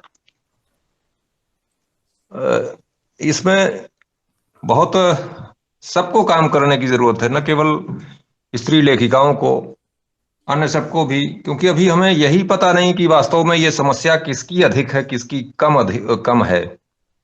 गरीबों की अधिक है कि अमीरों की अधिक है, कि शहरियों की अधिक है कि ग्रामीणों की अधिक है। भारत के विभिन्न प्रदेशों में किस प्रदेश में ये कौन सा प्रदेश हमारा मॉडल हो सकता है। लगता है जैसे पूरा एक घटाटोप छाया हुआ है। तो ये इस तरह से इसके तथ्यों का जो है संकलन, संग्रह, उनका विवेचन, विश्लेषण, ये हम सबको जो एकेडमिक फ्रेटर्निटी में हैं उनको देखने की हम आवश्यकता समझते हैं। मैडम को बहुत धन्यवाद, और आज मैडम को प्रत्यक्ष सुना, बहुत अच्छा वक्तव्य, आपको धन्यवाद। और हमारी आयोजक टीम को, तिवारी जी को, ऐसे मंजुनाथ जी को, आदरणीय गुरुवर डॉक्टर शैलेंद्रनाथ मिश्र जी को, आप सबको बहुत बहुत साधुवाद, आभार। धन्यवाद मित्र, बहुत अच्छी बात आपने कही कि इस पर सघन रूप से काम करने की जरूरत है, और इसको अलग अलग वर्गीकृत करते हुए समस्याओं को, उसकी निशानदेही जितनी गहरी होगी उतने ही ठीक ढंग से इस पर काम किया जा सकेगा, क्योंकि एक लोकतांत्रिक समाज के निर्माण में सभी पक्षों को आगे आना होगा। बहुत अच्छी बात कही आपने मैडम। सुधा मैडम को अगर कुछ कहना है तो आप कह सकती हैं। जी, अगर आप लोग मुझसे सहमत हैं तो इससे अच्छी बात और क्या हो सकती है। निश्चित रूप से डरते कह रही थी, ये असहमति की कहीं कोई गुंजाइश ही नहीं है, क्योंकि एक ऐसा लोकतांत्रिक समाज जिसमें सबके लिए एक बराबर स्पेस हो और सबकी आजादी, सबकी अस्मिता, प्रत्येक व्यक्ति में गरिमा का पुनर्वास हो, जो एक हमारे राष्ट्र नायकों के सपने रहे हैं। आज महात्मा गांधी की पुण्यतिथि है और इस अवसर पर उन्हें हम याद करना चाहते हैं, उन्हें श्रद्धा सुमन अर्पित करते हैं इस मंच के माध्यम से, कि अंतिम आदमी के जो अंतिम आदमी है समाज का, उसमें भी गरिमा का पुनर्वास हो, उसी तरह से वो उतने ही महत्व का व्यक्ति बने जो हमारा राष्ट्राध्यक्ष है।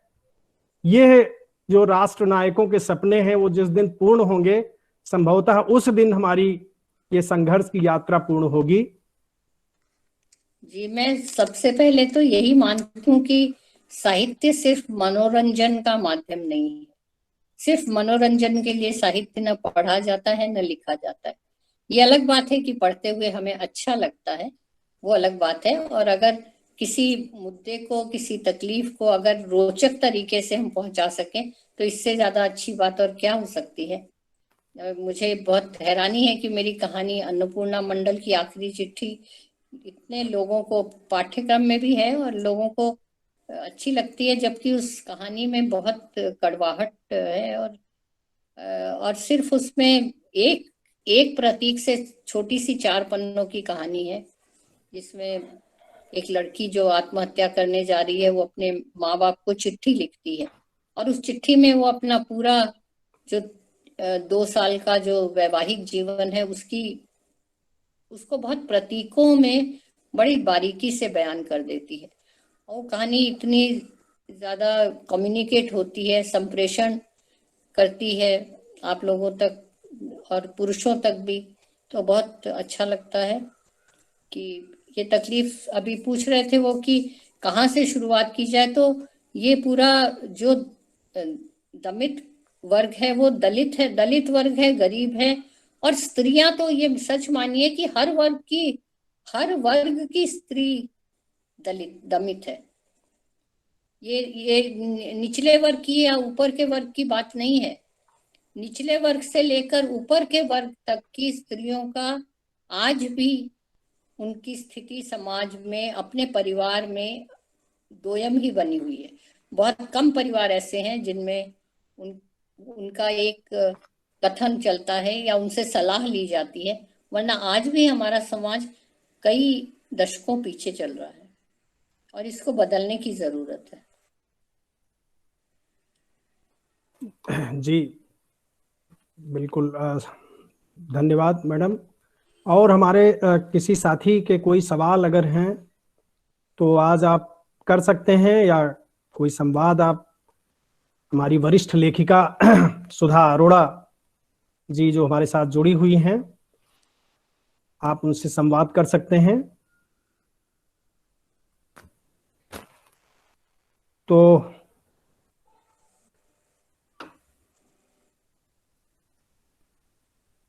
ये मानकर चला जाए कि मैडम जो आपने बातें कही हैं वो संप्रेषित हो चुकी हैं और उसमें सवाल की गुंजाइश या सवाल अब नहीं है, यह मानते हुए कार्यक्रम में आगे बढ़ रहे हैं। लाल बहादुर शास्त्री महाविद्यालय गोंडा के हिंदी विभागाध्यक्ष गुरुवर डॉक्टर शैलेंद्र नाथ मिश्र सर को मैं आमंत्रित करता हूं कि वो आज की हमारी वक्ता सुधा अरोड़ा मैडम और हमारे सभी प्रतिभागी साथियों के प्रति धन्यवाद ज्ञापन करके कार्यक्रम को संपन्नता की ओर ले चलें। Doctor Shailendra Nath Mishra sir. जी बहुत बहुत धन्यवाद जयशंकर जी। आज के इस गंगा कावेरी व्याख्यान माला के मंच पर मैं महिला रचनाकार और सामाजिक सरोकार विषय पर अपना वक्तव्य दे रही समकालीन हिंदी साहित्य की चर्चित और प्रतिष्ठित साहित्यकार मैडम सुधा अरोड़ा जी को धन्यवाद ज्ञापित करता हूं कि उन्होंने महिला रचनाकारों के माध्यम से महिलाओं के जीवन की जो समस्याएं हैं, जो विमर्श है, उनको सामने लाने का प्रयास किया है। ये आयोजन पोम्पई कॉलेज मंगलुरु और एलबीएस कॉलेज गोंडा के तत्वावधान में दोनों संस्थानों के प्राचार्यों के आशीर्वाद से हो रहा है। हमारे संयोजक मंडल के मंजुनाथ जी और जयशंकर जी लगातार इस कार्यक्रम को आगे बढ़ा रहे हैं। रजत व्याख्यान माला अभी संपन्न हुआ है, उसके बाद पहला व्याख्यान है, जिसमें जो आज सबसे बेहतर बात निकल करके सामने आई वो बेहतर समाज के लिए हमारे जो पाठ्यक्रम निर्माता हैं उनको जो यहाँ इस मंच से ये बात सामने आ गई है कि एक ऐसी जो है साहित्यिक पाठ्यक्रम का निर्माण किया जाए जो हमें मानव मूल्यों में प्रतिष्ठित करे। हमारे भीतर जो चीजें लगातार निकलती जा रही हैं, अवमूलित होती जा रही हैं, उनको सही दिशा में लाने के लिए हमें उन विमर्शों से जुड़ना होगा। चाहे स्त्री अस्मिता की बात हो, चाहे नारी स्वतंत्रता की बात हो, चाहे स्त्री सशक्तिकरण की बात हो, ये सारी चीजें केवल एक संदर्भ रखती हैं कि समाज में इनके उपयोगिता को उस रूप में न देखा जाए कि इनको केवल वस्तु के रूप में देखा जाए जैसे पहले की व्यवस्था में रहा होगा, जिसके नाते बहुत सारी दिक्कतें आ रही हैं हमारे समाज में। जो लोकतंत्र है, लोकतंत्र में जिस समानता की बात हम करते हैं और जिस दो पहिए की बात करते हैं, जीवन रूपी दो पहिए जो पति पत्नी के रूप में चलते हैं, और जिस तरह से हमारी व्यवस्था है समाज में, उसमें जो हमारे बच्चों का भविष्य है, इन सारी चीजों को विभिन्न कहानियों के माध्यम से, चाहे वो जिस वर्ग की हो, दलित वर्ग से लेकर के उच्च वर्ग तक, उच्च वर्ग, मध्य वर्ग और निम्न वर्ग के जो व्यवस्थाएं हैं, इनमें से भी जो घर में काम करने वाली महिलाएं हैं, जो बाहर काम करने वाली महिलाएं हैं, ऐसे बहुत सारे संदर्भों से मैडम ने जिस तरीके से बहुत सरल और सभी बात से लोगों को इस मंच पे इस समस्या से जोड़ा है, वो बहुत ही अच्छा लगा। और हम सब लोगों के लिए बड़ा प्रेरक है कि हम अपने अध्ययन अध्यापन में साहित्य के माध्यम से जो मूल्य समाज में क्षरण होते जा रहे हैं उनको कैसे स्थापित करें।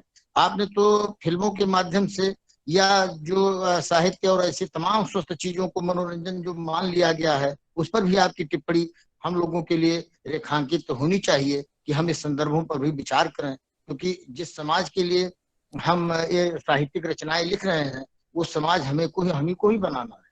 तो समाज में साहित्य से जो दूरी बनती जा रही है और साहित्य के जो तमाम सारे अनुषंग हैं वो सब मनोरंजन के केवल व्यवसाय होते जा रहे हैं। इनके बीच में से पाठ्यक्रम के माध्यम से जो मैडम ने अपेक्षा की है हिंदी शिक्षकों से, वो बहुत बड़ी बात है कि हमारे पाठ्यक्रम ऐसे हों जो हमें हमारे चरित्र निर्माण, हमारे व्यक्तित्व निर्माण, लोकतंत्र में सहधर्मित्व, इन सब चीजों की स्थापना के लिए आगे आए। इन्हीं विचारों के साथ इस मंच की गरिमा और आभा आगे बढ़ती रहे। मैं शब्दों के साथ मंच पे उपस्थित अपने समस्त विद्वानों का, समस्त प्रतिभागियों का, इसके आयोजकों का और अपना बहुत ही कीमती समय देने के लिए मैडम सुधा अरोड़ा जी का धन्यवाद ज्ञापित करता हूं कि वो समकालीन साहित्य से जो है अपने को जोड़ करके अपना काम कर रही हैं, लेकिन इस मंच पे आकर के हमारे शोधार्थियों और शिक्षकों के लिए जो कुछ बुनियादी सरोकार जो है स्त्री अस्मिता को लेकर के थे, उनको उन्होंने रखने का उपक्रम किया है। बहुत बहुत धन्यवाद मैडम। आपके विचारों का लगातार स्वागत होता रहेगा और हम लोग उस पर केवल स्वागत ही नहीं करेंगे, अपने दिनचर्या में, अपने जीवनचर्या में और अपने साहित्यिक अभियानों में इन विषयों को ऐसे तरह से सम्मिलित करने का उपक्रम करेंगे कि जिससे एक बेहतर समाज की ओर हमारा जो है लोकतंत्र जा सके। बहुत बहुत धन्यवाद मैडम और आयोजक मंडल के समस्त लोगों को, प्रतिभागियों को एक बार पुनः धन्यवाद। धन्यवाद सर, धन्यवाद ज्ञापन के लिए। और इस गंगा कावेरी व्याख्यानमाला के आज के 26वें व्याख्यान में वक्तव्य दिया सुधा अरोड़ा मैडम ने, जो बहुत ही सुंदर व्याख्यान रहा। हमारे साथ जो लोग जुड़े, जिनमें लाल बहादुर शास्त्री महाविद्यालय के पूर्व प्राचार्य डॉक्टर D.K. गुप्त सर का मैं धन्यवाद ज्ञापित करना चाहता हूं कि उनका आशीर्वाद निरंतर मिल रहा है हमें और वो जुड़ करके हमारा उत्साह वर्धन करते हैं।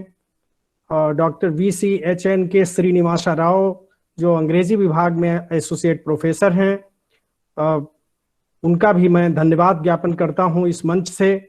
डॉक्टर गंगा प्रसाद शर्मा सर जो चीन में लंबे समय तक रहे और इस समय सूरत में रह रहे हैं, अहमदाबाद में, गुजरात में, मैं उनका भी धन्यवाद ज्ञापित करता हूं उनके प्रति भी। और इसी के साथ देश के अलग अलग हिस्से से जुड़े हुए doctor Munib Sharma ji, doctor Rakesh Narayan Dwivedi ji, doctor Rajesh Pandey ji Orai से, और डॉक्टर संदीप श्रीवास्तव सर जो B.Ed विभाग में हैं LBS कॉलेज में, वो हमारा उत्साहवर्धन निरंतर करते रहते हैं। और इसके साथ ही जुड़े हुए जो विभिन्न देश के हिस्से से जो लोग जुड़ रहे हैं हमारे कार्यक्रम में, इस गंगा कावेरी व्याख्यान माला में, हम सभी के प्रति हृदय की गहराई से आभार व्यक्त करते हैं। बहुत बहुत धन्यवाद। Doctor A.C. मंजुनाथ जी। हाँ, धन्यवाद जयशंकर तिवारी जी। मैडम आपका बहुत बहुत धन्यवाद। आप हमारा अनुरोध स्वीकार करती रहती हैं और हमारा जो उत्साह बढ़ाती रहती हैं। इसके लिए मैं अपने कॉलेज की ओर से और मैं मंगलूरु विश्वविद्यालय हिंदी अध्यापक संघ का अध्यक्ष भी हूँ, अपने संघ की ओर से आपको हृदय से जयशंकर जी, आज का व्याख्यान तो बहुत ही अच्छा रहा। मैडम को जब सुनते समय मुझे लगा कि अब बहुत ही संवेदनशीलता के साथ वे जो स्त्री एम्पावरमेंट जो है, शक्तिकरण के बारे में बता रही हैं। यूं नहीं है, अपने हृदय से वे बोल रही हैं। ऐसे व्याख्यान सुनते हुए हमें लगता है कि और भी बहुत आगे ही ये जो बातें हैं आगे ही जाएंगे। जिस प्रकार आपने बताया टीचर्स की जो योगदान है, टीचर्स की जो कंट्रीब्यूशन है, वे उस पर हम बहुत ही माने ध्यान तो दे रहे हैं मैडम, लेकिन हमारे वश की बात नहीं है। राजनीति है, अधिकार है, माने वैसे बहुत सारी बातें इस पर हैं। जो लोग मोरालिटी की बात करते हैं, वे लोग इस पर माने उन लोगों को टीचर्स के कुछ लोग ऐसा मानते हैं कि इस जमाने में भी ऐसे क्यों सोचते हैं मोरालिटी, क्योंकि कॉलेजों में लिखा है कि सदाचारम, ठीक है, मैं केरल से बोल रही हूँ, सदाचार आदि बातें हैं उसको छोड़ दीजिएगा। तो ऐसी ही बच्चे भी आगे बढ़ रहे हैं। तो हमें बहुत दुख भी है मैडम जी कि हम कुछ भी नहीं कर पा रहे हैं। बहुत निराशा भी है इस बात को लेकर। और मैं इस बात को भी मानती हूँ कि हम जैसे लोग जो स्त्री हैं और विपक्ष के रूप में हम पुरुष को मानते हैं, लेकिन मैं अक्सर हमारे बच्चों से भी यही कहती हूँ कि विपक्ष के रूप में हमें कभी भी आप पुरुष को नहीं मानना। आपके ही बहुत सारे भेड़िए हैं, भेड़ियां हैं, उन भेड़ियों को काट करके आगे निकल जाए। जिस प्रकार पुरुष को विपक्ष के रूप में रख करके आगे जाए तो कभी भी हम क्या बताएंगे, विजय हासिल नहीं कर पाएंगे। तो इस सुनते हुए आज मैं पूरा वक्तव्य मैंने सुना, पहली बार ही है। अक्सर मंजुनाथ जी की और जयशंकर तिवारी जी की जो दोस्ती पेन से मैं जुड़ती हूँ, लेकिन पूरी नहीं सुनती। लेकिन आपके वक्तव्य सुनते हुए मुझे लगा कि पूरा सुनना ही है, इसलिए मैंने पूरा सुनने के बाद ही चंद शब्द बोलना था मुझे, इसलिए मैं अपने आप को रोक नहीं पा रही थी। I can't help my self, इसलिए मैंने बताया, पहली बार बता रही हूँ। बहुत बहुत शुक्रिया आपका। इनके बोलने से मेरे मन में दो चीजें आई जो मैं बोलना भूल गई।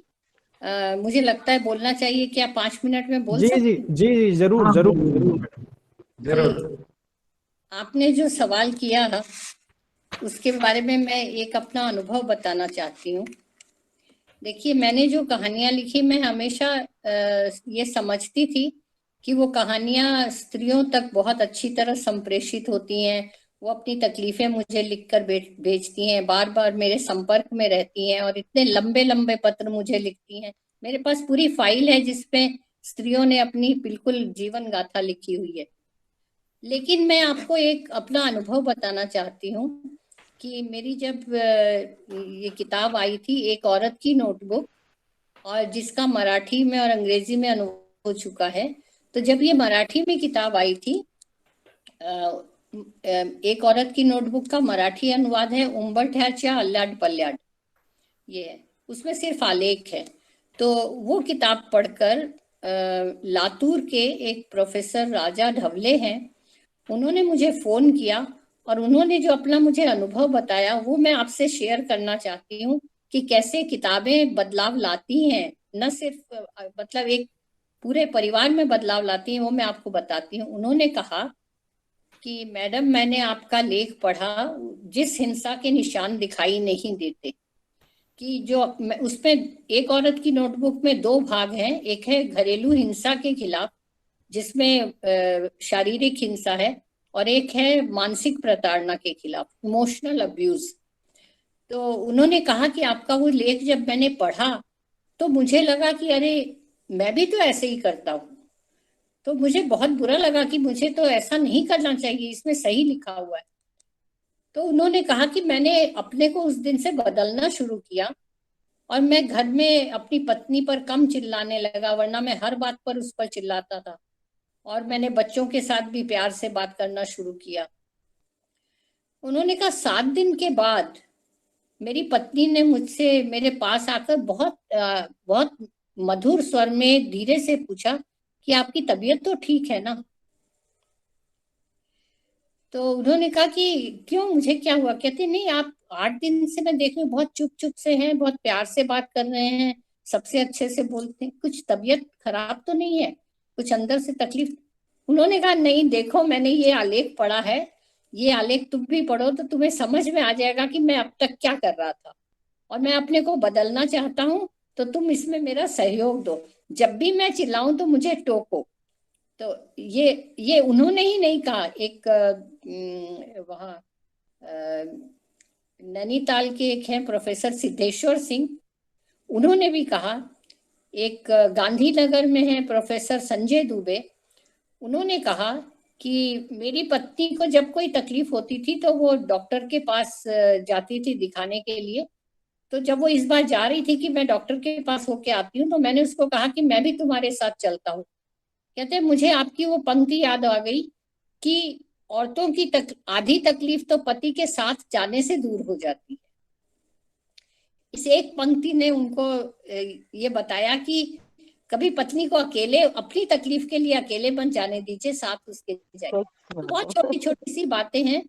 तो हमारे बस यही एक चीज है जो मेरे सामाजिक कार्यकर्ता से 2 हाथ करती रहती है, संघर्ष करती रहती है कि नहीं, लिखने से भी बदलाव आता है, तो सिर्फ सामाजिक कार्य करें वो ही, उसी को ज्यादा मैं ऊंचे प्लेटफॉर्म पे रखती हूँ। नहीं, ऐसा नहीं है, आप जो लिखते हैं वो जब लोगों तक पहुंचता है तो उससे भी समाज में बदलाव आता है।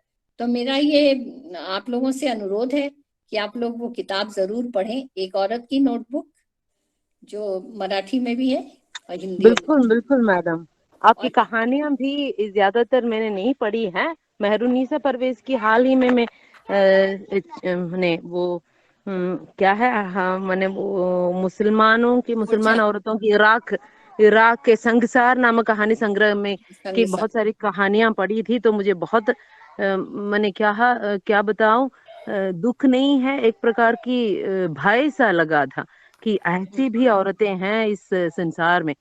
तो इस पर आपसे मेरा मैंने ये वादा है कि आपकी कहानियां मैं पढ़ूंगी बिल्कुल, और हमारे बच्चों से भी मैं बताऊंगी। डॉक्टर पी प्रिया जी केरल से हैं और हमारी मित्र हैं, आपको बहुत बहुत धन्यवाद। लेकिन पुरुष को विपक्ष नहीं, पुरुषवाद को विपक्ष बनाइए। जी, मैं आपको ये भी एक बात कहना चाहती हूँ कि ये मैंने बार बार लिखा है कि हमारा दुश्मन पुरुष नहीं है, पितृसत्ता है। और जी, ये जो सच, पितृसत्ता है, लेकिन ये जो सो कॉल्ड धागादित बहुत सारे फेमिनिस्ट जो है मैडम, वे सब जो है पुरुष को ही विपक्ष के रूप में मानते हैं। बिल्कुल नहीं, ये आप उनको विरोध करती हूँ। नहीं, आप गलत कह रही हैं। देखिए, मैंने हमेशा लिखा है। नहीं, आप नहीं सर, आप नहीं, आप जैसे लोग जो है, आप हैं, चित्रा मुद्गल जी है,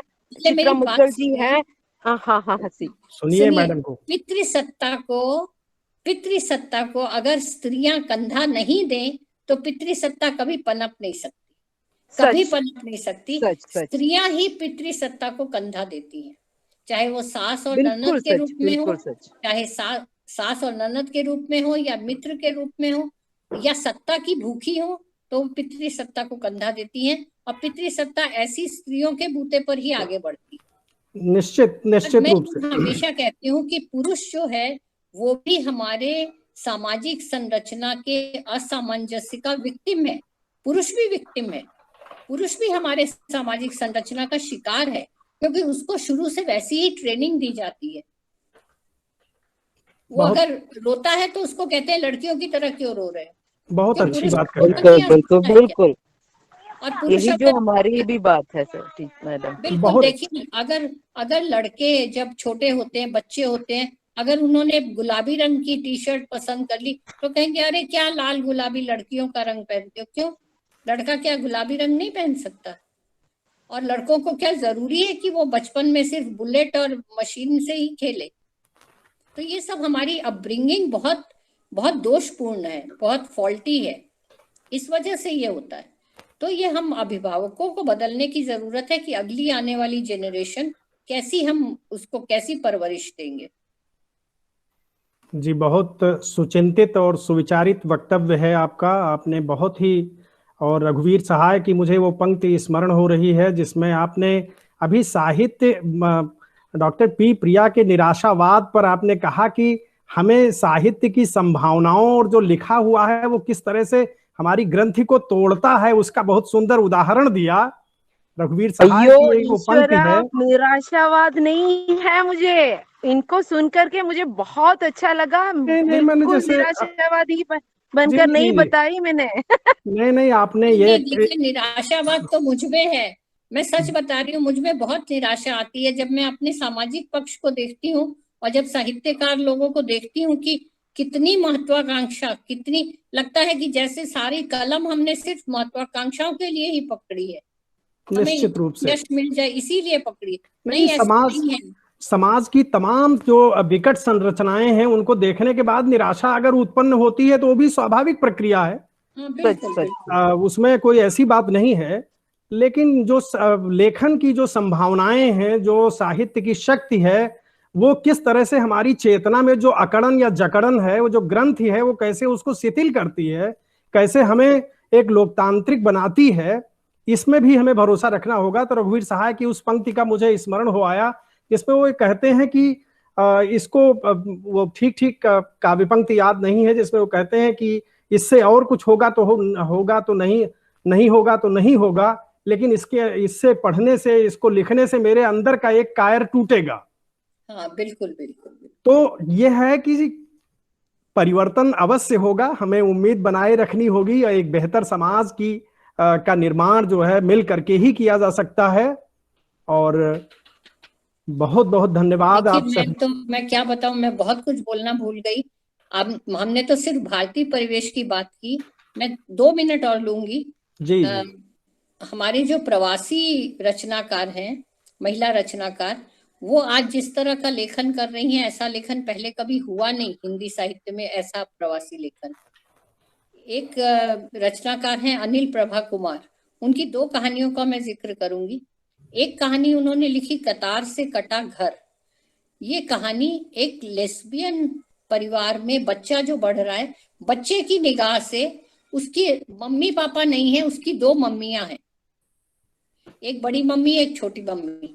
मतलब हिंदी में कहेंगे तो बड़ी मम्मी छोटी मम्मी, लेकिन तो बहुत खूबसूरत कहानी है, एक बच्चे के एंगल से लिखी हुई। और एक उनकी दूसरी कहानी है, अभी प्रकाशित हुई है हंस के जनवरी अंक में, या शायद दिसंबर अंक में, नहीं जनवरी अंक में ही, इंद्रधनुष के गुम रंग, इंद्रधनुष का गुम रंग। तो जो अमेरिका में कालों के ऊपर जिस तरह से ब्लैक पर अत्याचार किया जाता है, ब्लैक लाइव्स मैटर जिसके लिए कहा जाता है कि ब्लैक लाइव्स ऑल्सो मैटर, तो उस पर एक बहुत खूबसूरत कहानी लिखी है कि उनको हम किस तरह से अपने मनुष्यों की जमात में, उनको हम मनुष्य भी नहीं मानते, जैसा हमारे यहाँ दलितों को नहीं मानते, आदिवासियों को तो और भी उनका शोषण होता है। तो ये बहुत अच्छी चीजें लिखी जा रही है महिलाओं द्वारा, और उनकी जो संवेदना है वो स्त्री संवेदना, वो कभी पुरुषों में आ नहीं सकती, वो अलग ही है संवेदना। और स्त्री भाषा भी की बात भी मैं करना भूल गई, स्त्री भाषा एकदम अलग भाषा है, आप कहानी को पहचान सकते हैं कि ये किसी संवेदनशील स्त्री ने लिखी है। कभी कभी पुरुष भी उस तरह की कहानियां लिखते हैं, इसमें कोई शक नहीं है, लेकिन भाषा पे शोध होना चाहिए। स्त्री भाषा का बहुत बड़ा योगदान है आज। जी, इस तरह का कोई काम फिलहाल नहीं हुआ है कि महिला रचनाकारों की कथा भाषा पर अलग से काम किया जाए, कि उसकी एक अलग से क्या कोई पहचान निर्धारित की जा सकती है। तो मैडम बहुत बहुत प्रणाम आपको, बहुत बहुत धन्यवाद कि आपने अपना कीमती समय दिया और आपने इतना सुंदर व्याख्यान दिया। इसी के साथ कार्यक्रम की संपन्नता की घोषणा की जाती है।